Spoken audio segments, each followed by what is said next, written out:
ക്ഷേത്ര നവീകരണ ചടങ്ങ് സമാരംഭിച്ചിട്ട് കഴിഞ്ഞ ഒരു വർഷമായി. ആ ഒരു വർഷത്തിനിടയിൽ ഇരു ഗോപുരങ്ങളുടെയും പൂർത്തീകരണം സാധ്യമായത് ഭഗവത് നിയോഗമാണ്. അതുകൊണ്ട് തന്നെ ബഹുമാനപ്പെട്ട തിരുവിതാംകൂർ ദേവസ്വം ബോർഡും പുരാവസ്തു വകുപ്പും കേരള ഹൈക്കോടതിയും കേരള സർക്കാരുമെല്ലാം ഒരുമിച്ച് ഒരേ മനസ്സോടെ ഇതിൻ്റെ സമർപ്പണ ചടങ്ങിലെത്തുന്നു എന്നതും അത്യധികം ആഹ്ലാദകരമാണ്. ഭഗവത് നിയോഗമാണ്.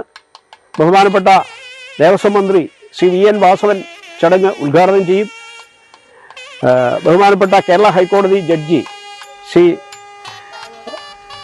ദേവൻ രാമചന്ദ്രൻ സമർപ്പണം നിർവഹിക്കും. Archaeological director Shri Dineshan sir ചടങ്ങിൽ സമർപ്പണത്തിൽ പങ്കെടുക്കും.